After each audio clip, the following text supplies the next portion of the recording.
Thank you so much for listening to Urbanistica podcast. I am Mustafa Sharif, an urban planner, and you're more than welcome to join my big journey of exploring the making of smarter and more livable cities. Please don't forget to follow Urbanistica on the different social media platforms, and also let's connect on LinkedIn. Big thanks to Urbanistica podcast partner AFRY. AFRY is an international engineering and design company providing sustainable solutions in the fields of energy, industry, and infrastructure. Are you ready for a new episode? Let's go for it.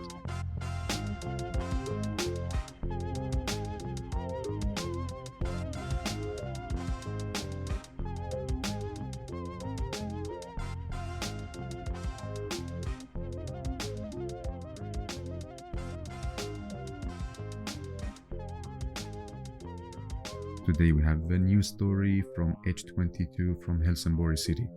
I have the pleasure to welcome you, Alexander Pavlov, to Urbanistica podcast. Hey, and welcome.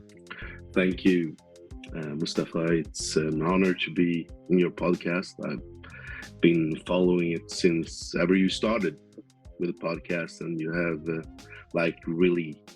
really cool and interesting people on your podcast, and I've learned a lot from your podcast. So it's like a really honor to be in your podcast. Thank you so much, Alexander. I'm so happy to hear that, especially from you, like following from the beginning. And now actually it's your turn to inspire us to share your story. Tell me, how are you doing? Actually, now I'm on parental leave. I'm taking care of my smallest daughter. So I'm on parental leave. I still work on the projects that are of great importance, and they need me to move on in the project. So I'm still in the working.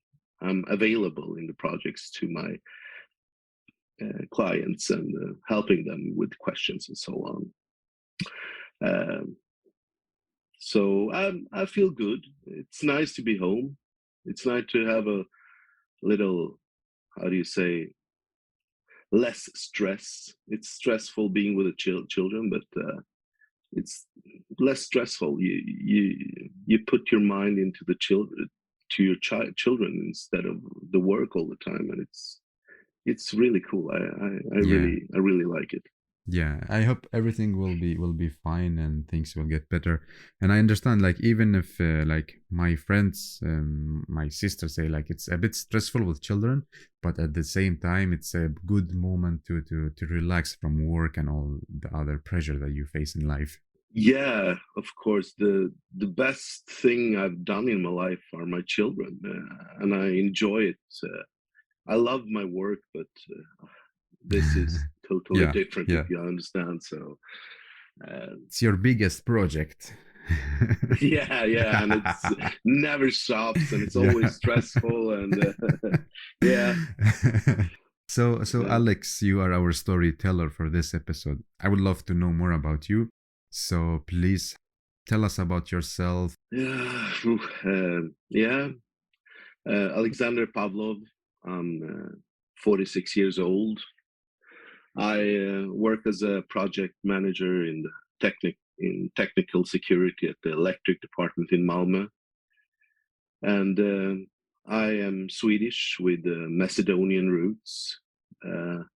My parents came as immigrant workers from former Yugoslavia, and that's today's Northern Macedonia, and they came in the late 60s. So me and my sister were born here in Sweden and raised in Mariestad.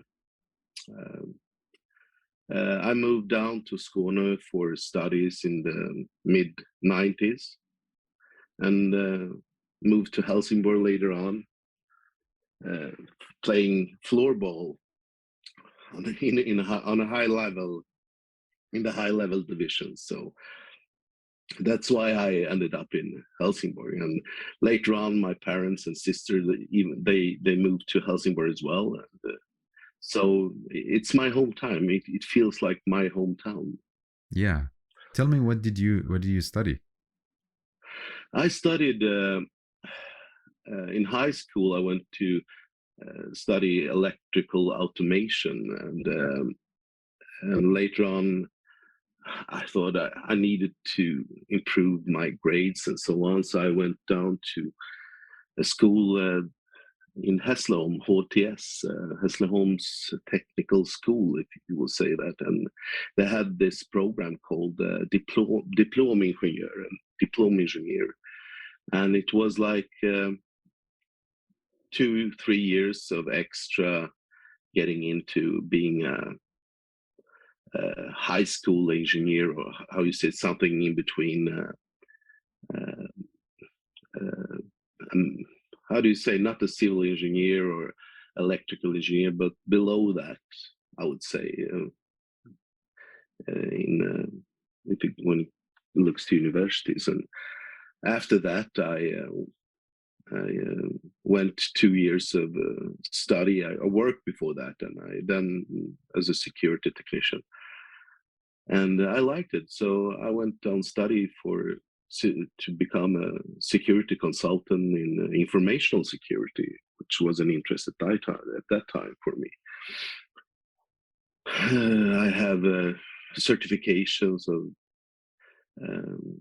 being a fire and intruder alarm engineer, and went a lot of courses on IoT and smart building, and a lot of self-learning from reading articles and YouTube videos. It's very huge. So yeah, exactly. So what are you passionate about? I know that my wife will listen to this. I have to say this because of domestic peace. My children and my family, no, but I'm only kidding. My passions is new technology and science fiction, and I love cool new gadgets, technical gadgets, I would say. I grew up in what I call is the neuromancer era. It's a lot of influence from movies and books like William Gibson's Neuromancer, manga series, Akira, Star Wars, with prediction and details how the future will be like and the way of living in smart cities in the future. So my passion is to see new technology evolve and become for real in this present time. How did you find your passion? How was the journey? The journey was easy. I, like many in my generation, we saw Star Wars in the cinemas, and all the cool things, Luke Skywalker getting his hand after he was in a fight with his father. He lost his hand and he got a new hand, and I was like, oh, that's really, really cool. And I think that, like me, for many other people working with IoT, I think that Star Wars and Neuromancer, Matrix, Back to the Future, I think that those movies we didn't look for them. They found us. It opened up, how would you say, an interest that is very enjoyable. So yeah, and let's get into our core topic now, which is about smart cities and your project in Helsingborg for the H22 Expo. So before we start, I would love to hear from you. How do you define a smart city?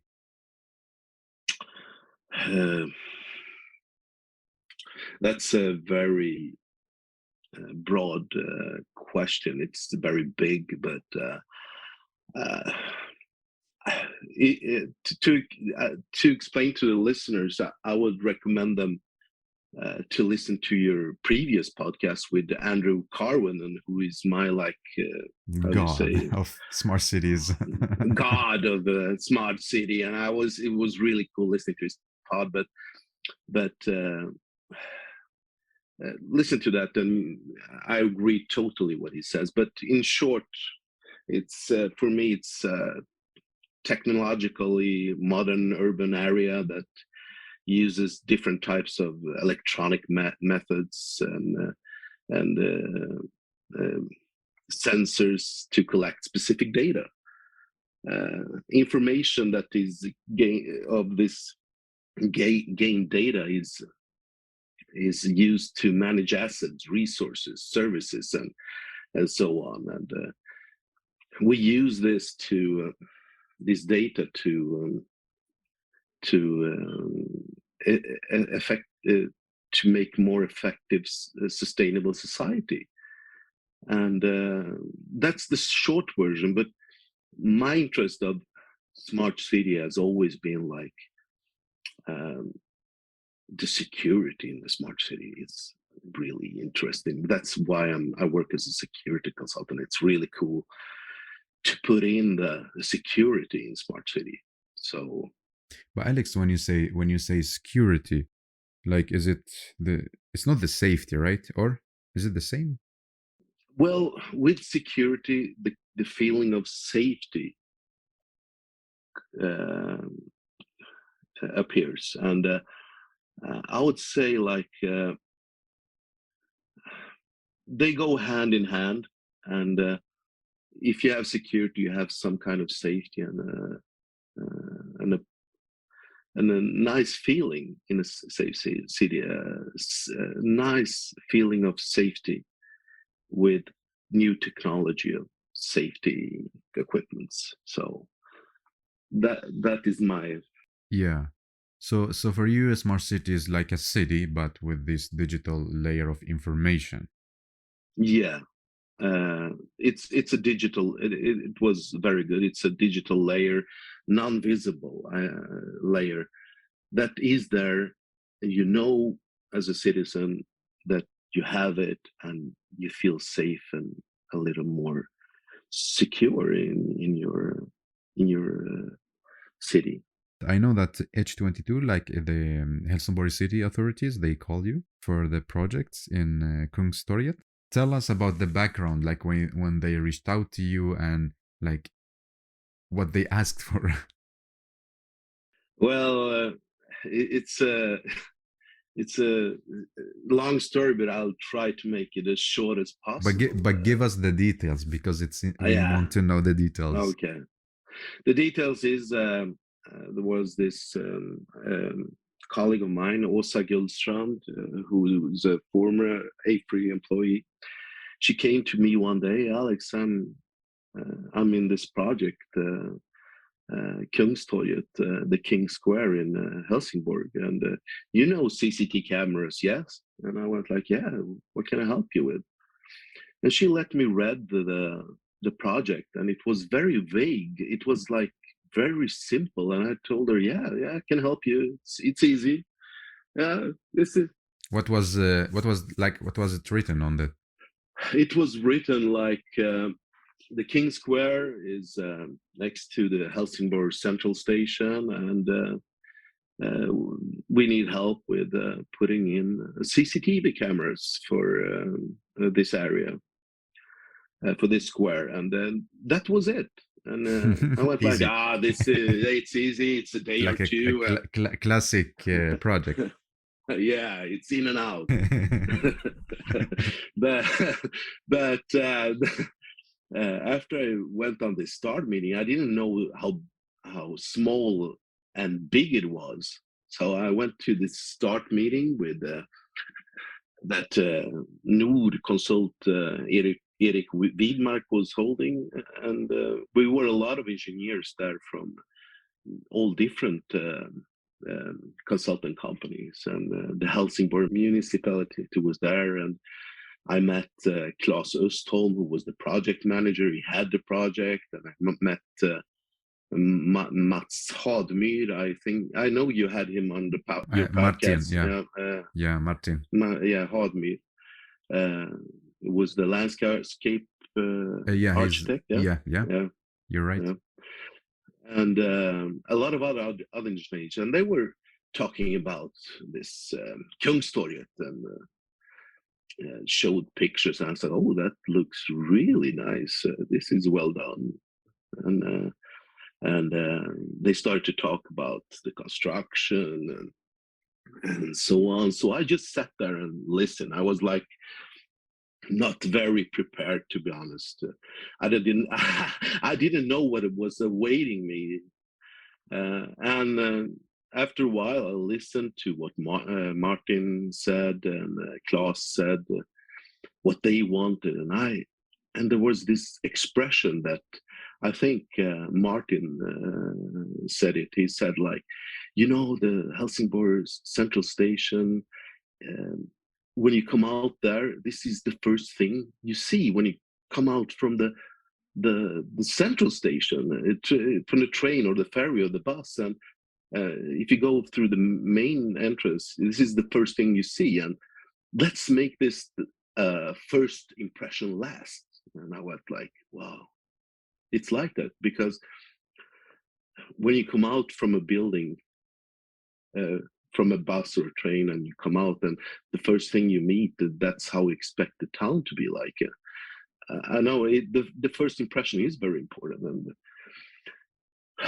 and I could see that Martin had put his heart and how do you say soul out of making this perfect.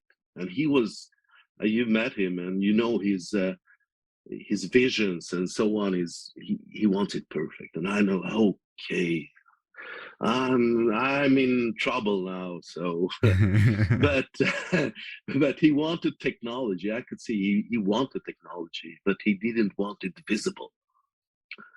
He wanted it to exist, but he didn't want to see it. Yeah, but wait before you continue. So the first project description was about the CCTV cameras, right? Yeah, it was like, because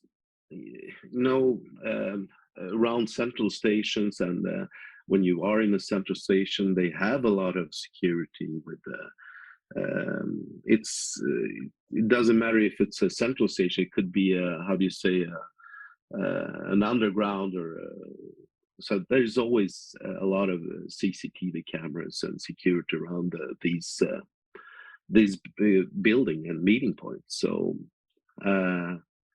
he looked at me and he said, Alex, I want CCTV cameras, and I don't want to see them. Can you explain CCTV cameras to the listeners who are not like really familiar with this? Yeah, CCTV cameras is like it's camera surveillance for you put out to see certain points so if an incident happens, and you can follow an incident through video recording. It records all the time, and if it is an incident, you can see it afterwards. So can I see it in the street? Yeah, no, that was the thing. Cameras are big, and Martin looked at me and said, I don't want to see it. It should be there, but I don't want to see it. And it made me like, okay, I know what he wants. So I was in the beginning, I was a little, oh, this is a challenge. This is nice. Let me see what's out there. So I contacted different developers of cameras, CCTV, and I knew what I was looking for, but not. So I had to contact my friends who work with it and so on. And I said, and they said, no, it has to be visible. And I said, no, it's impossible. We have to make them disappear. And then, but how? yeah, and it's not just make them disappear. You have to put them in a protected also, so the vandalism of it, they don't destroy it. So it was quite of a challenge.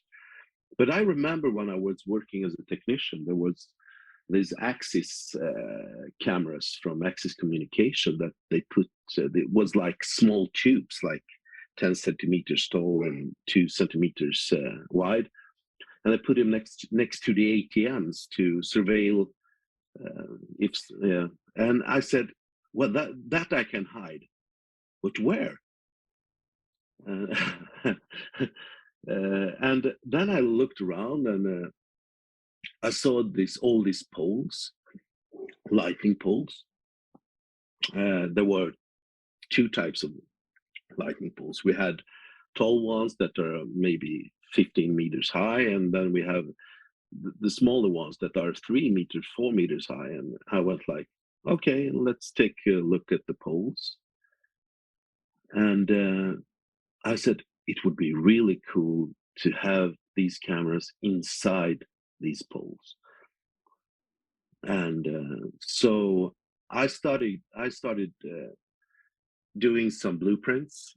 I took the sketches from the poles, and I started to make a couple of suggestions how to put them in, and so on. It was not that easy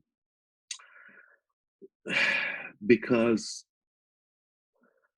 how do you put in a camera and have it with quality, where the direction of the camera and what it should see and so on. So it was like, oh, I need to go deeper into this. So I took the 3D Navis model, and I walked around the square, and I went up to the poles and found good, how do you say, frames, pictures of what to surveil. And from that, I used,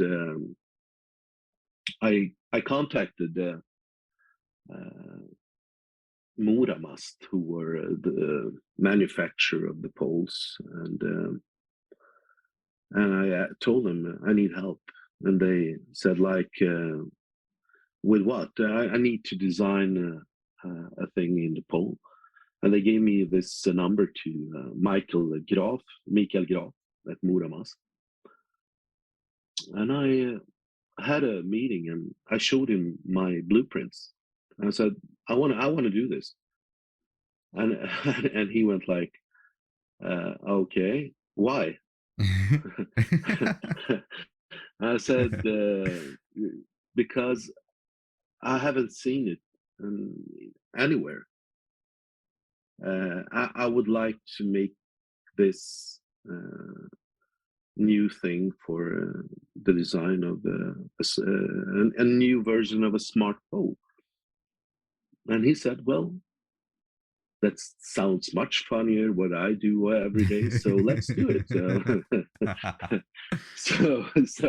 So he was in on it, and he helped me a lot. Without him, I don't think that it would have been this successful. So your idea is that you take an existing lighting pole in the street, yeah, and then you put in it a CCTV camera, right? Yeah, you put all the technology. What is all the technology? To make you need like a main unit to connect to. The main unit is like the unit that you connect the camera to send the information away to a switch and further on to the CCTV platform. So that was equipment as well, and I had to have it inside the pole because it had to do with how far this main unit had to be from the camera. So I think it was like 10 meters, but we had like 50 and 80 and 100 meters from the switch, which we connected it to. So I had to have the main unit inside the pole. Yeah. So, and I told him, let's make a solution because you're manufacturing new poles. Let's make a design that works for every pole in the future, because these are special delivered poles, special design of the poles. So we had to adjust the design to this pole. But I said, when we do it, because I think this will be the future, let's design something that you can easily put into other poles. And I went like, yeah, let's do that. And we sat a lot of hours of designing this, and I was like afraid, how will it be? But we used 3D modeling and the degrees of how many degrees it should be, how do you say, down or up, to get the best picture and to get the best surveillance. But we use that in 3D and we made it really good. And we manufactured the design for the cameras before installing the cameras. And now you have like 15, 20 different poles. And that means that we had to make every pole unique of what the camera should have a picture or surveil on. So every pole is unique.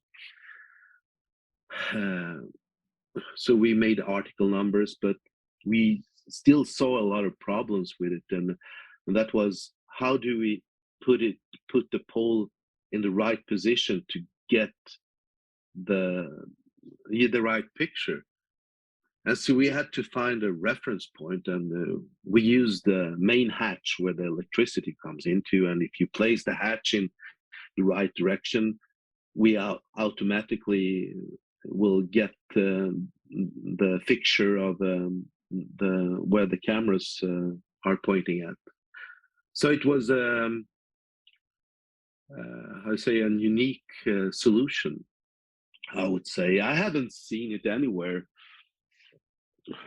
Yeah, I haven't seen it anywhere, and doing it from scratch was probably the way to do it, to make it good. So maybe someone out there, because I know Urbanistica is a worldwide podcast. Maybe there's out there, but I haven't heard about it. I've heard about cameras in poles, but they're often manufactured in like a piece of the pole, never designed into the pole. Maybe you're the first one. If nobody writing, or we will figure. I hope so. We will figure out. Tell me, so during the process, you were in touch with so many different actors. The one who do the cameras, the one who do the lighting poles, the municipality, right? Yeah. What was the challenge there? The challenge was like making them. They needed to know what they wanted, and they explained that to me, and then I took over. I could say I took over.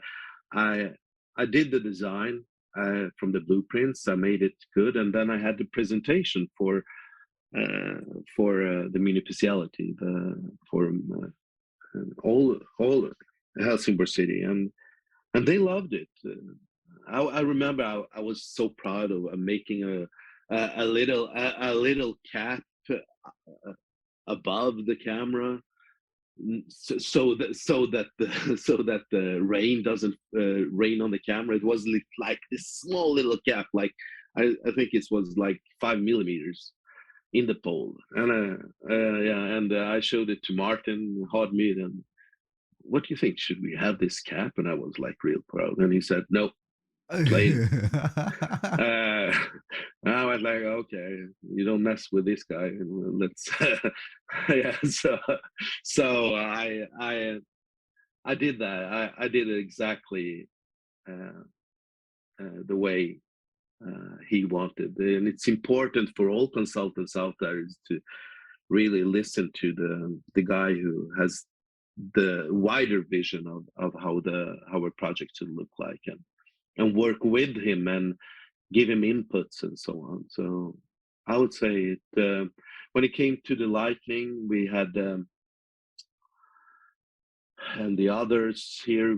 We had a cooperation because the Light Bureau in a part of AFRY was also involved in this project. So we had a close contact all the time, and you know, it started with the CCTV cameras, so the camera systems, but it opened like the Pandora's box. Okay, wrong expression, but it opened up a lot of other cool smart city innovations we did. So after the presentation, I had with Martin and Klaus, and they said, "Alex, this is good. You should talk to Helsingborg's digitalization unit who are doing all this smart city thing, and had a lot of gadgets, sensors they're working with." And I talked to them, and they said like, "Yeah, we want to have this city probe." City probe was like a lot of sensors put inside in what looks like two beer cans stapled over each other. And I saw this city probe, and it was, oh, I know what's going to happen. Martin would like to have this. He doesn't want to see it. Yeah. Yeah. And this city probe had like sensors for UV, the air pollution, the air quality, all this cool gadgets for getting data from the surroundings and the climate. And I saw the city probe, and I went like talking to Martin, and he said, "Yeah, I don't want that outside the pole." And I said, "Do you want me to try to put it inside the pole?" And he went like, yeah, yeah, yeah, do that. So I contacted this firm that was developing these city probes. It's a firm in Denmark called Montem, and I told him it's really cool things you're doing, guys, but could we redesign this to make it inside a pole? and they went like, what? Why do you want it outside inside the pole? And I said, that's a long story, but I need it inside for and they were like, yeah, it's possible. And I said, yeah, let's make it possible. Let's at least try. So we had like meetings with Montem, and in the end, me and Michael were so frustrated, and we really wanted the probe inside the pole. So we actually sent Montem a part of the pole, like I think it was like a half a meter wide, a part of the pole, so they could make and redesign their city probe to put it inside the pole. And we managed together to fix this as well, to make it inside the pole. And then all other things started to go in my mind. Let's put everything inside the pole. Yeah, right. I'm thinking. Yeah. I'm thinking now, like you can fit everything inside. Yeah. So what I did, what they didn't ask for, is like I know what we have today when it comes to security technology. So I prepared the pole also for sound verification microphones. So that's putting in microphones into the poles as well. So this is intelligent sound verification. It triggers alarm. Like if you go on the street and somebody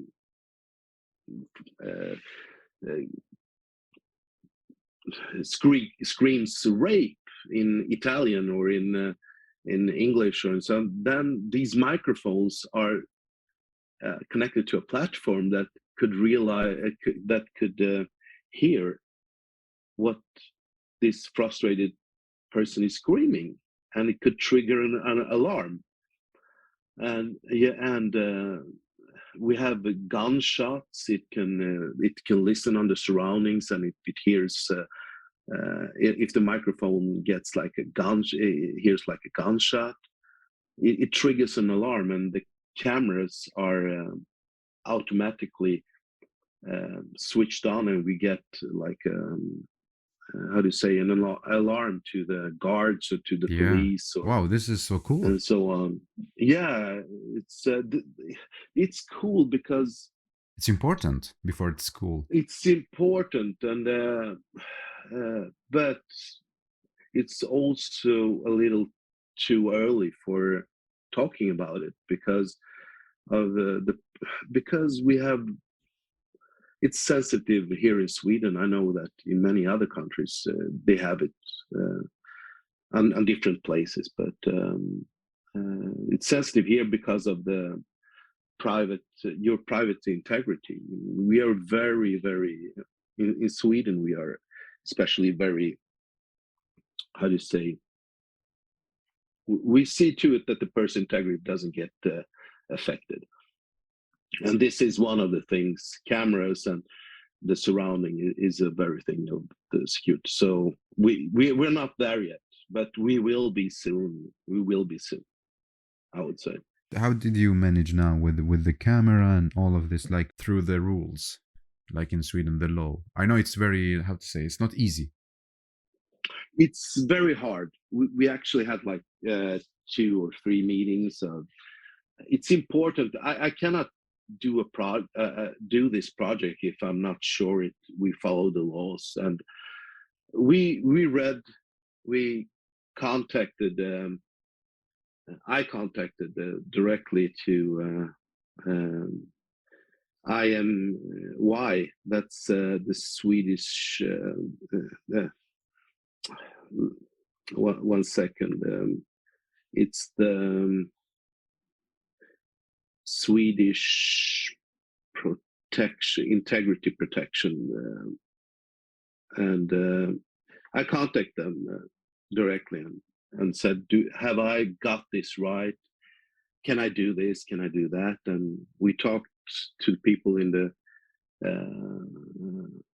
municipality, with the lawyers, and people who know this well-written rules and laws that are. It's called the Swedish Authority for Privacy Protection, Integritetsskyddsmyndigheten, and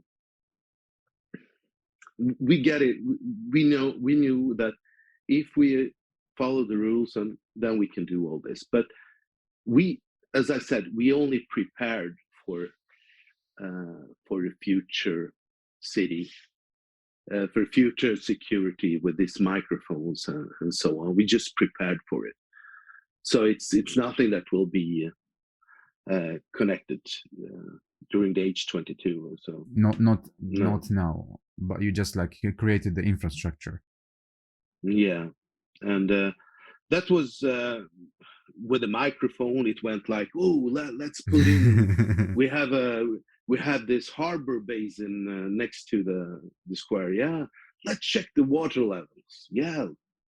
So I found gadgets and sensors that could see the water levels in the harbor basin. And then it went like, oh, let's put a camera really high up and have like this thermal camera to see if someone falls into the harbor basin. And oh, we have bicycles here as well. Let's put radar sensors on every parking spot to see that there are free spaces of parking your bicycle. And if someone tries to steal the bike, you could easily make the application, and you can get the alarm directly in your phone while someone has moved your bike. Or so it went from CCTV cameras to all these smart gadgets, and I was like, a child the day before Christmas. I couldn't wait to see, would this work? Could I prepare this for the future? So it was a really, really small. It's a small project, but it's huge when it became very big. it became very big. Who puts the limits? Where is the limit? I know, like budget could be a factor that limits your innovation. Yeah, uh, yeah, yeah. It is, and honestly, uh, we managed to to keep the budget in that what Klaus gave me. It can't cost more than this, and I went like, well, that's a challenge as well. So but we held a really good budget on it, and we made it smart that we could put in other things as well. So what is the final product now that we're gonna see during the H22 when we visit Helsingborg during the summer? Um, of all the things I've mentioned, I think that we will see. I hope we will see the city probe, and it's in its place inside the pole, and we will have the cameras inside the poles, and we will have them. I forgot to tell you before, but the cameras to get the wider picture of the square were hidden inside the shells of the luminaries. So a trained eye could see it's a camera, but the ordinary citizen, he doesn't even bother to. He wouldn't see that there's a camera there, and that will be in its place. And I think that the panic light also will be.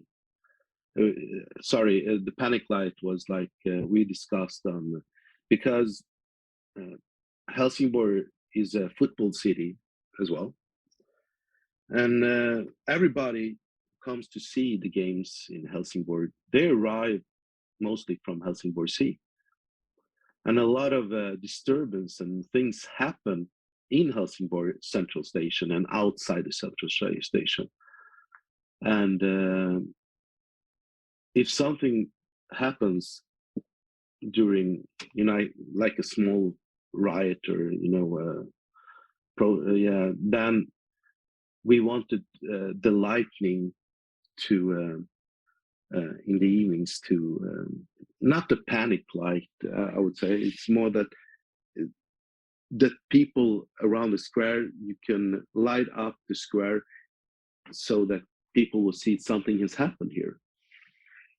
Yeah, and I was thinking about everybody was talking about spotlights, putting out, and it will be like a football field in the square. And I went like, well, can't we make the luminaries bigger for lighting and give more effect so we can not lower, but light up the luminaries instead of putting spotlights through the camera system platform. We made a digital panic button that the police or the guards could push, and the light goes up on the square to help people see what is happening and help the police authorities to see better and to get a better picture in the cameras as well. Yeah. This is very interesting. So I see you worked like in different, how to say, with different products, different ideas, different projects. You were alone in this, or you had like a support from AFRY colleagues and other actors during the process? Yeah, Yeah, a lot of them, and I'm going to mention them. From my department, the AFRY electrical department in Malmö, I could say I have the best managers. My managers, Patrick Friving and Marcus Winter, are much younger than me. Not much, but they're younger than me. But they're on the right place. They understand what's going on, and they gave me all the tools I needed to to do a really good project. Okay, I have to say this as well because I'm going into salary discussions soon. But no, I'm only kidding. Or depends on when I publish this. Okay. No, no. Yeah. Honestly, I choose my managers and where I work before my paycheck. For me, it's important to have managers that are as good and supportive, and they gave me all the support in every project I work with. And I've had higher salary in other places I work, but some really catastrophic managers. So so a good manager is really important to me. And I would say that all my colleagues are very good. I would say the best of the best socially and in knowledge in their specialty, in electric department. They're always supportive and helping each other. So that makes us good, and we deliver good. We had this guy who helped me into the consultant because I was not a consultant in the beginning. I was more like a project leader when it comes to installing projects that for security companies before I went to be a consultant. It was this guy Jesper Weidenstål who was my mentor, and today a very good friend. And I showed him, you know, my tender. Hey, what do you think about this? And he went like, this really sucks, Alex.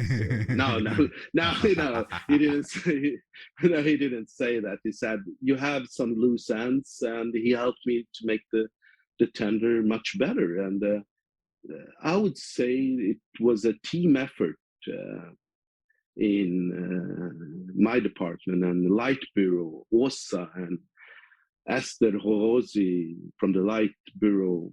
They put my visions on the white sheet and made it easy for me to do the tender. And yeah, Åsa was she sadly left us from Light Bureau and is now making Malmö City a more likely place to be in. So congratulations to Malmö City, you got a really good but the spider in the web here was Axis communication. I would say that Axis communication is a great many companies working with security is good, but I don't know if it was Axis or this woman named Kristina Madolova. She was like the spider in the web. She was so good helping me get the right equipment and whom to talk to discuss technical information and new products with. She was professional all the way.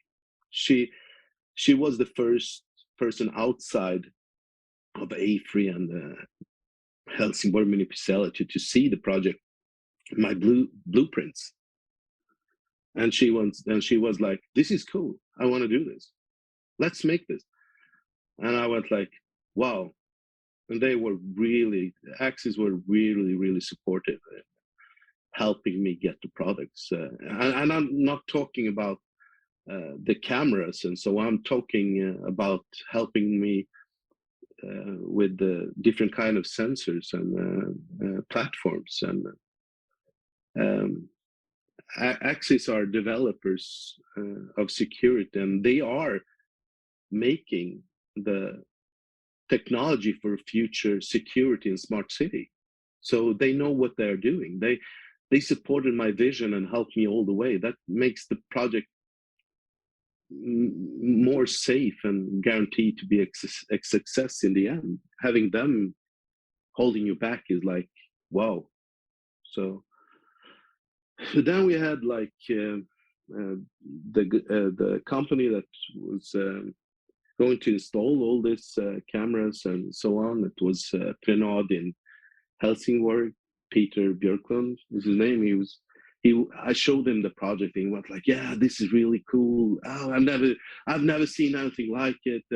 I want to do this, Alex. I want to do this. And I said, yeah, I want to do it as well. So we talked a lot and about the different solutions. And they, you know, many entrepreneurs, they have a prize and then they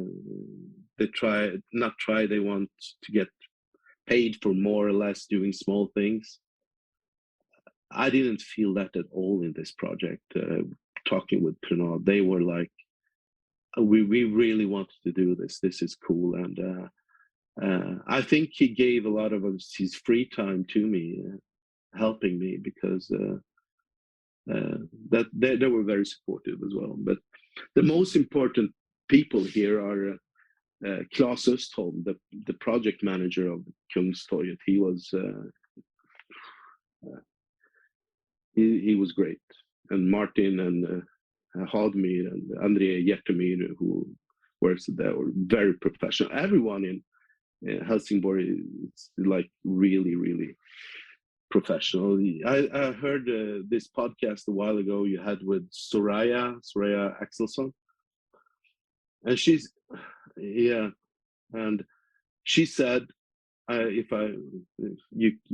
she said like, I was supposed to be here for 2-3 years and I stayed like 14-15 years, I think she said. And that says a lot about the municipality and Helsingborg. I would say, like, if you have fun and if you feel like you're at the right spot, why change? And she's been there for like 14, 15, 16 years. So I think I can drop the microphone. Helsingborg is great, innovative people. I know you talked to a lot of them, but they are. I think that every municipality in Sweden should take a look at what Helsingborg has done and is doing, and see how they work, because they're amazing, totally amazing. True. But now what I hear from you, Kungstorget, the project that you work on, is a successful project. So if you can tell us what are the key elements that made this a successful project. The key elements is cooperation and curious of trying and wanting new and innovating technology, and good people, nice people, who I think those are the three things you need to, and of course the knowledge, and we had it all. And the elements were like so perfect in balance, so it was easy to work with this project because of having all these people around me. So I can't take granted for, oh, you did this, you did that. You know, we live in Sweden. There's jantelagen. You know, we can't say we're good, but I had a vision. I did it good, but I couldn't done it alone. I needed all the people I've mentioned. So it was also a very team effort to make this work. But tell me, sometimes we say, I could do better if I had a bit more in budget. Do you see budget as an excuse to not to be an innovative? No, I think that I think that if you don't have smart city solutions in the beginning of an urban project, I think it will be much more expensive in the end. I just think that the consultants out there have a responsibility to make a budget of what do we gain from this? How much do we save in time, in energy, in flows, and everything that has to do. If we can show that in a 5 to 10 year period of put this in now, then they will buy it. You will get the money for it, because sustainability in smart cities is one of the key factors, and energy is one of the key factors that we're talking about today, and the climate. The climate is very important as well. So now when you explain to me the project, seems like it's a perfect project and everything went good. But I know like it's impossible that you have a project that everything goes very well. So what was the how to say the errors, and also like if you go back in the process and you can change something. So tell me about these kind of errors. Yeah, I would say typical human errors were made. When it comes to smart city, the small details are very important. I think that we talked about them, but we forgot to write them down and to have them into the project. So I would, if I would give an advice, write it all down. When you talk about it, write it down, put it in, because we had some last seconds of what we missed. It wasn't. It will be perfect, but we had a lot of stress in the end of a minor mistake of the poles could cost about 20 to 30,000 euros. And you have to make it from the beginning, and someone has to take it out, send it back, and the time we put in it. And so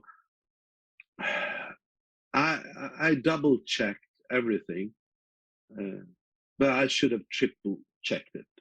So it was like this last seconds of the controls that I will put on me for not having total control. But I'm only human. I make mistakes as well. But it didn't affect the project. But you asked me about the small errors, and I think that every project has this kind of loose ends in the end, and you go like you can work all weekend to fix this if you want to, but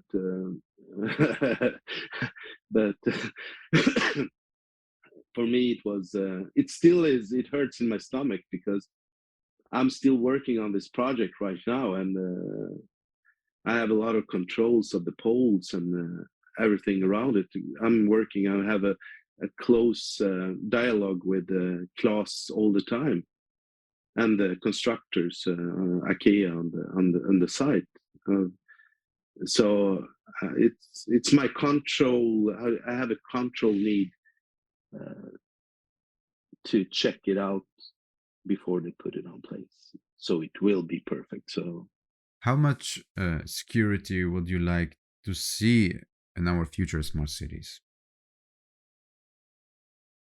oof, this is a good question, but it's also a sensitive question because it affects the personal integrity.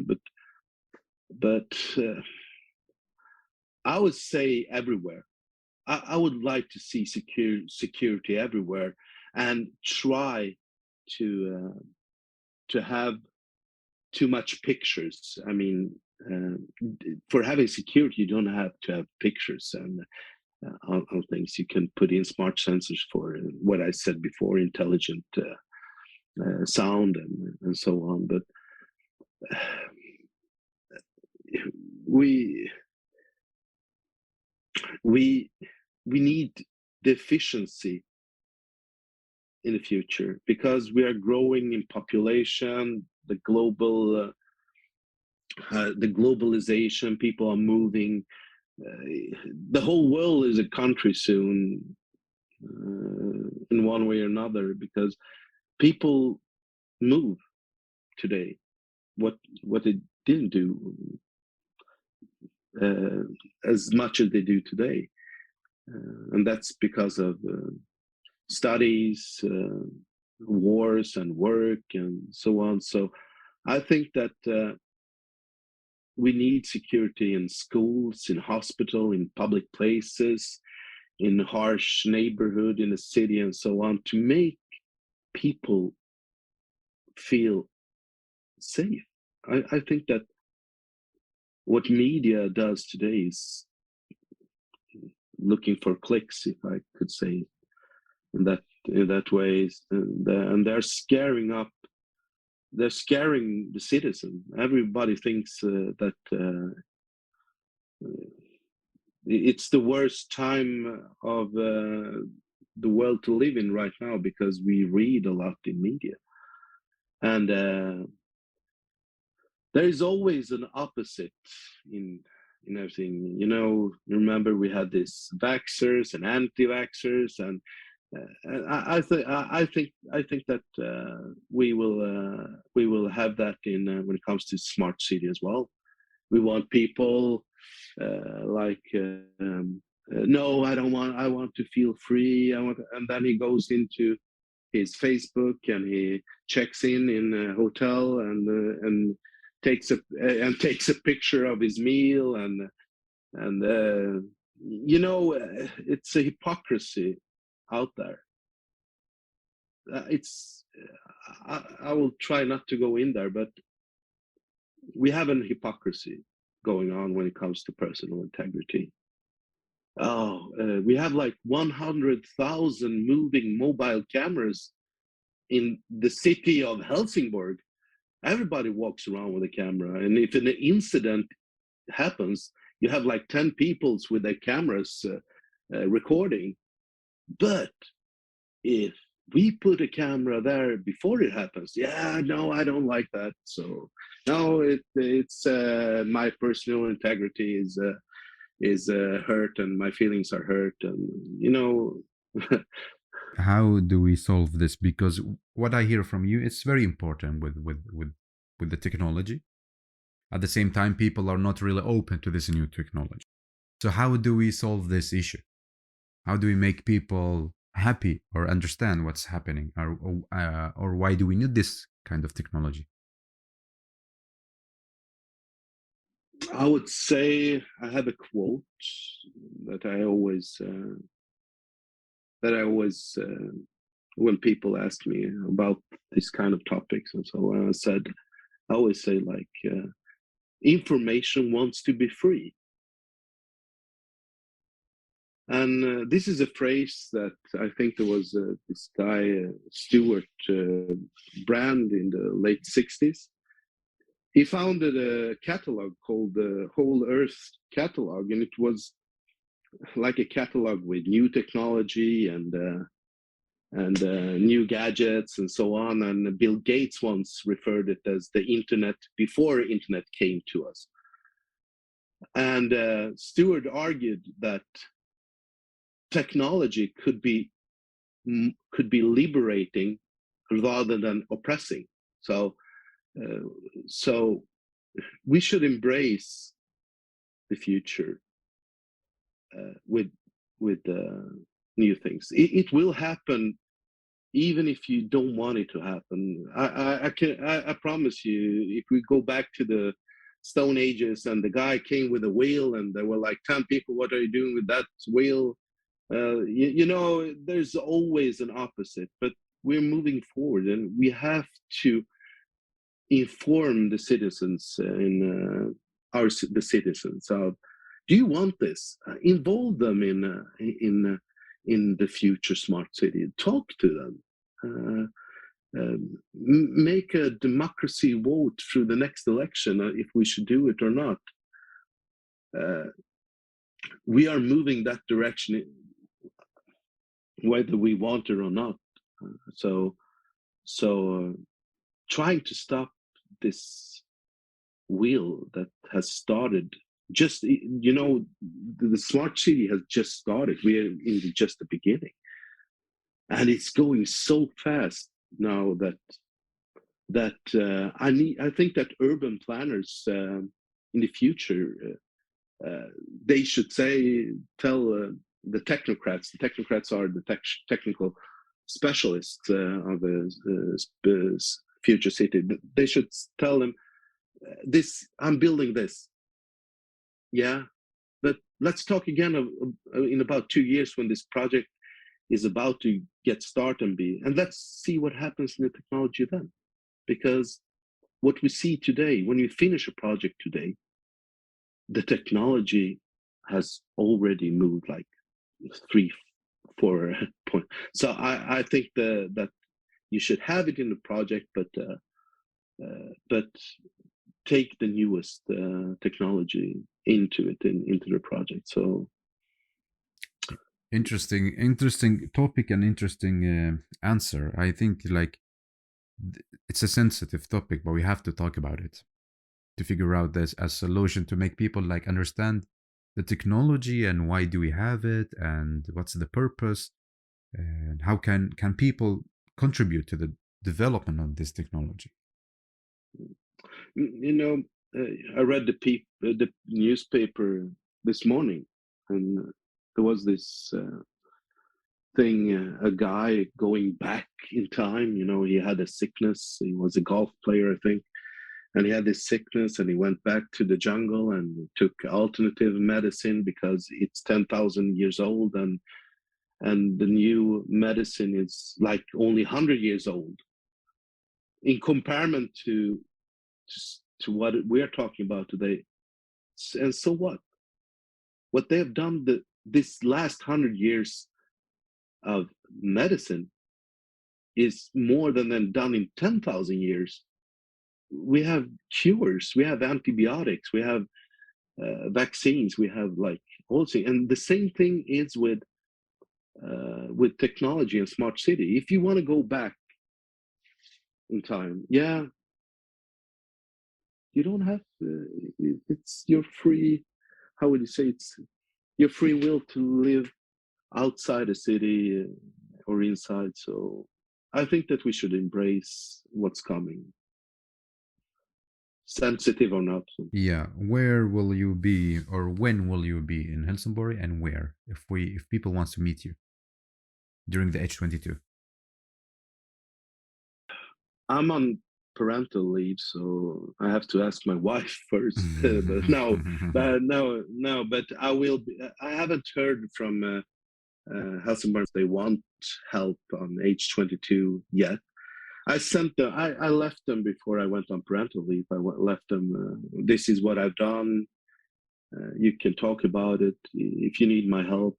I think that they know that I'm on parental, and maybe I respect that. But they're welcome to call me, and I will be there 100% because as a visitor.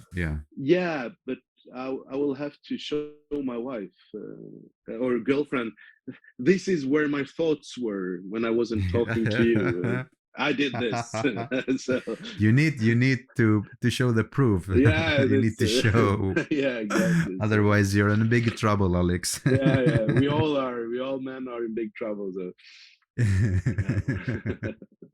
I'm happy to talk to you. It's very, very interesting. I'm learning a lot. And now we are moving to the last section of this episode. Yeah. And it's going to be more about your relationship with the city. I hope you're ready.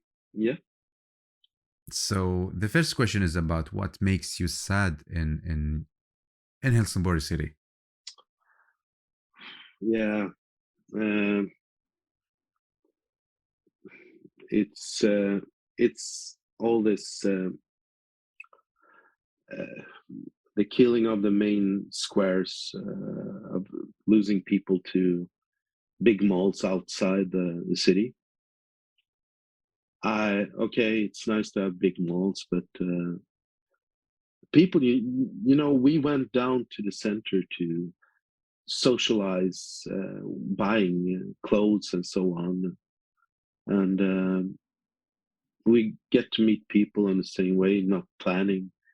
It makes me sad that the pulse has increased in the city since opening up big malls outside the city, and there are less and less people. But there are, there's a lot of cafes and restaurants instead. But you know, we need something to do to have the reason to go to cafe and a restaurant, and that makes me sad. But I don't think it's a Helsingborg problem. I think it's only a Helsingborg problem. I think it's all the cities around the world of the pulse disappearing.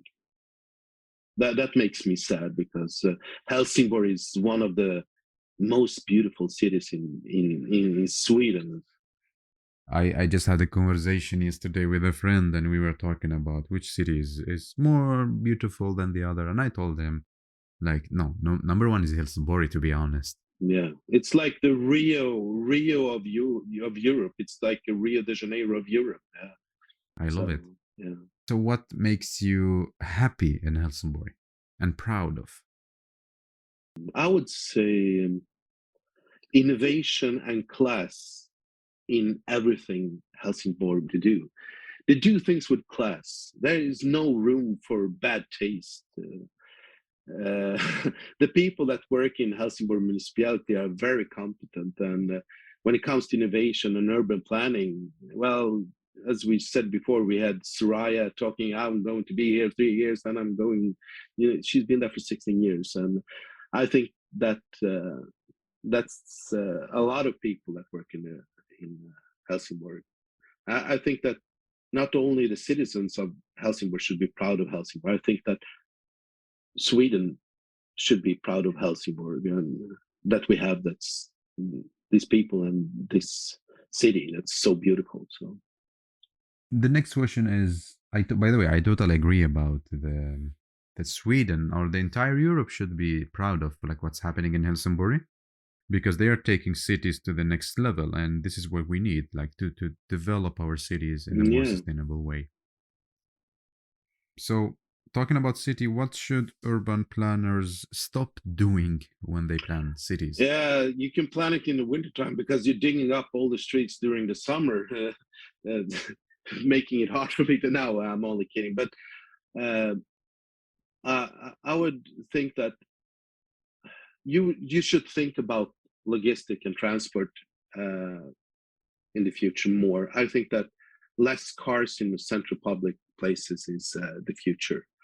We need to have transport for the people to park the car free somewhere outside of the center, and then have fast and good communications downtown to the center, so people can enjoy and walk around and have it like walking in a big garden with nice architect and so on. It's I think that stop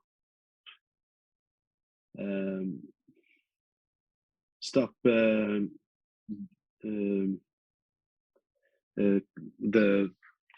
logistic and cars into municipality. People need it, of course. People live there and they want their car nearby, but leave it there. Let them have their cars in the city. The visitors, we can walk. Yeah. And what should urban planners start doing?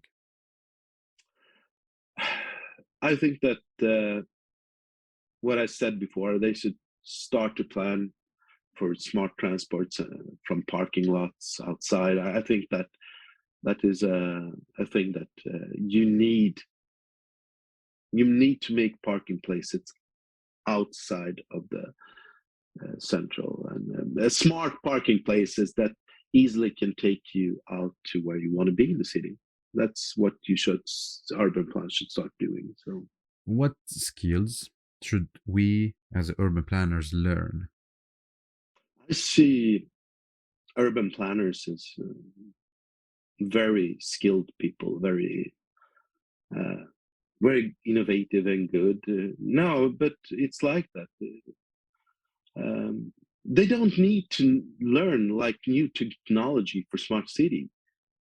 They need to get more outside of Sweden and copy paste wonderful things that other urban planners have already done in other countries. I know Martin in his podcast, Martin Hodmer, he said, I went down to this city, I saw this, and was like, start doing that. Talk to other urban planners and copy paste, and make it better than he did, and let us technocrats into your vision from the beginning to help you with building a smart city. I don't think that you need to learn the technology. Leave that to the technocrats to solve in the future and help you. So that's what I think. You don't need to learn anything of smart city technology. Interesting answers, actually, Alex. And now more personal, like what describe you best? I think that when I'm free, not working, I like to have fun. I like to joke and so on. But when it comes to work, I put that aside. It's like Dr. Jekyll and Mr. Hyde. I become, having. It's important to have fun all the time, because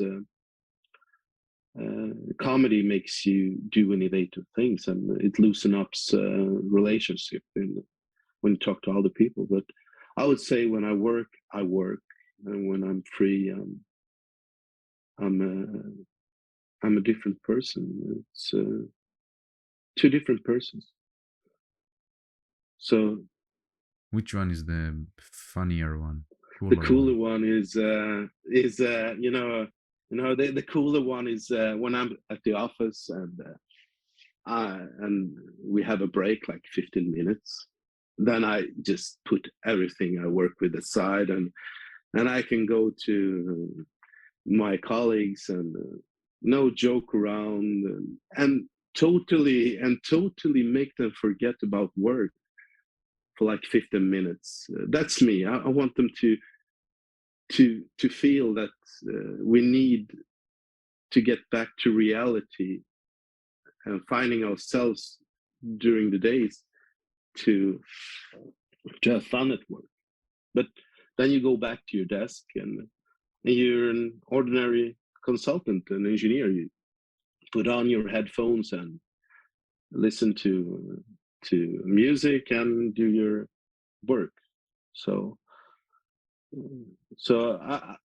I prefer the combination. Yeah, I would say the combination.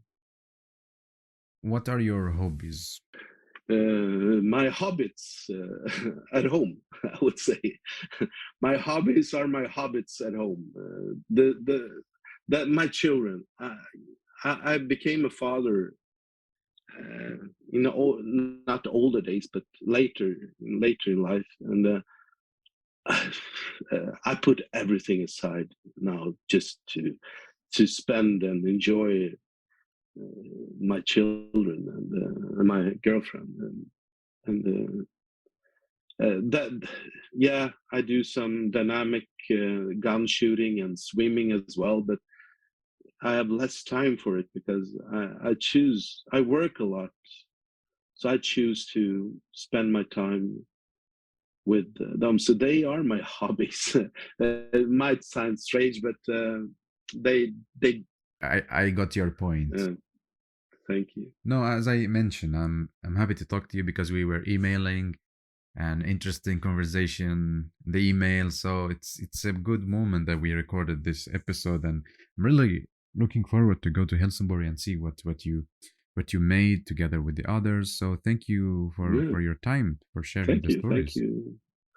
It was like a really nice podcast. You have a really nice podcast. I'm glad to be in it. So thank you, Mustafa, and I wish you the best.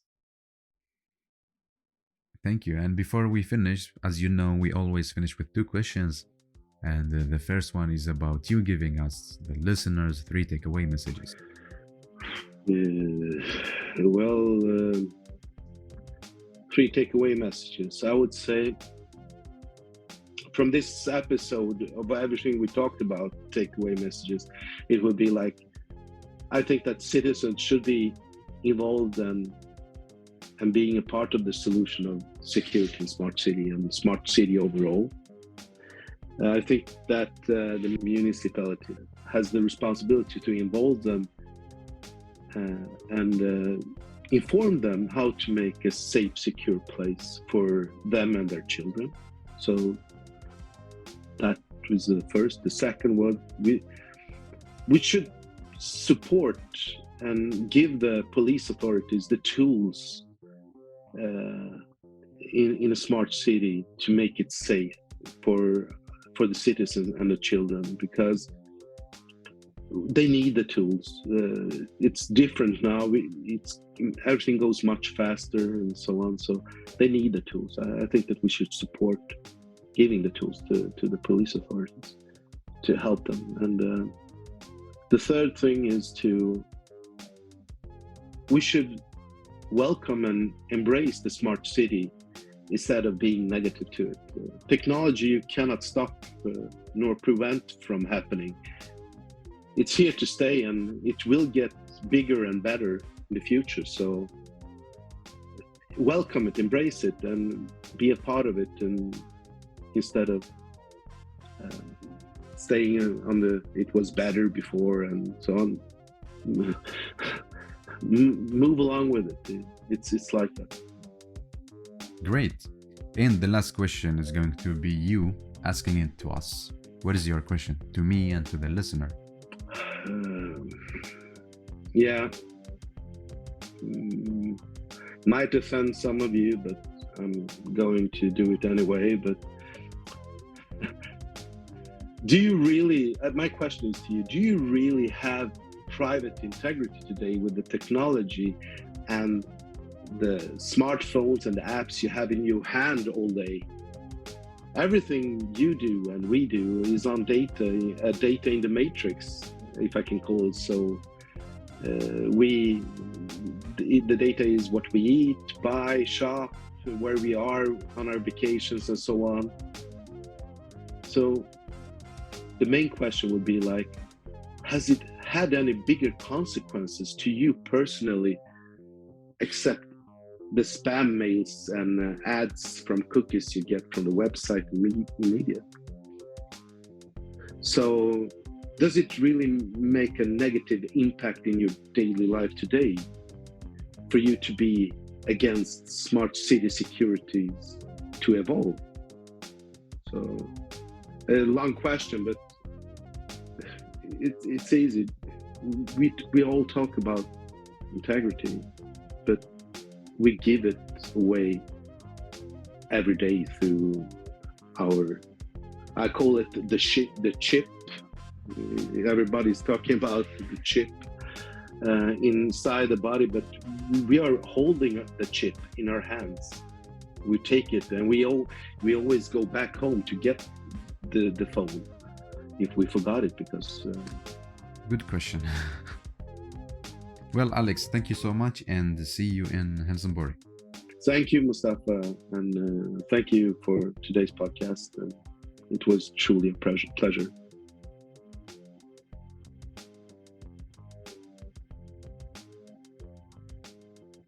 Well, thank you so much for listening to Urbanistica podcast. I hope you really enjoyed this episode. You learned something new and also got inspired by the guest. Don't forget to share the episode on your social media and recommend it to people you think they are really interested in this topic. Thank you so much again for giving your valuable time to Urbanistica podcast. I am Mustafa Sharif. Keep up the good work. Keep loving cities.